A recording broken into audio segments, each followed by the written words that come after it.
GDP के ताज़ा आंकड़े आए हैं। 2022-24 की पहली तिमाही में जीडीपी दर 7.8% रही। बीते साल इस समय 13.1% थी।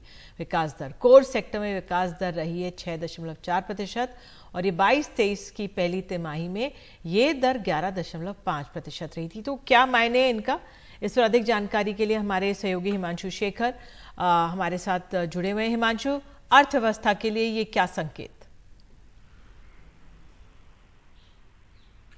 देखिए, अच्छा संकेत है क्योंकि आप अगर जो चौथी तिमाही के जो नतीजे आए थे, जीडीपी आंकड़े आए थे 2022-23 के जनवरी से मार्च इस साल में, उसमें जो जीडीपी ग्रोथ रेट थी वो 6.1% रही थी। यानी इस साल के पहले 3 महीने में जो ग्रोथ रेट थी उससे ग्रोथ रेट बढ़कर अब अप्रैल से जून के बीच 7.8% हो गई है। यानी अर्थव्यवस्था में, उसकी रफ्तार में, उसकी स्थिति में सुधार हो रहा है और जिसकी उम्मीद भी थी। आरबीआई गवर्नर ने भी इसका संकेत दिया था कि जो पहले क्वार्टर के नतीजे आएंगे वो अच्छे होंगे।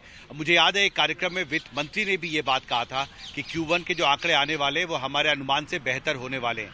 कुछ देर में वित्त मंत्रालय की भी प्रतिक्रिया इस पर आएगी निधि, तो तस्वीर साफ होगी कि सरकार का अपना क्या आकलन था और ये जो रिजल्ट्स आए हैं मिनिस्ट्री ऑफ स्टैटिस्टिक्स से जो पब्लिश किए हैं उनमें कितने करीब हैं या सरकार को उम्मीद थी कि इससे भी बेहतर नतीजे आएंगे।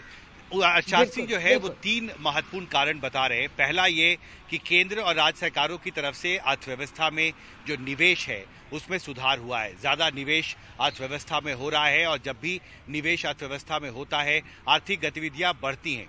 दूसरा, जो कंजम्पशन डिमांड है उसमें भी बढ़ोतरी हुई है क्योंकि जब अर्थव्यवस्था में डिमांड बढ़ती है तो उसी अनुपात में इंडस्ट्री भी अपनी प्रोडक्शन में बढ़ोतरी करता है और उसके बाद अर्थव्यवस्था में रफ्तार आती है। और आज ही कॉमर्स मिनिस्ट्री ने कुछ ही मिनट पहले निधि जो आंकड़े जारी किए हैं 8 कोर इंडस्ट्रीज के जो बहुत महत्वपूर्ण है हमारी अर्थव्यवस्था के लिए, उसमें भी ये बताया गया है कि जुलाई 2023 में पिछले साल जुलाई के मुकाबले 8% की बढ़ोतरी हुई है। तो चाहे वो इंडस्ट्रियल सेक्टर हो, कोर इंडस्ट्रीज हो या पूरी अर्थव्यवस्था जो है वो अब धीरे धीरे पटरी पर लौटती दिख रही है और उसकी रफ्तार में सुधार हो रहा है। दीदी, बहुत बहुत धन्यवाद।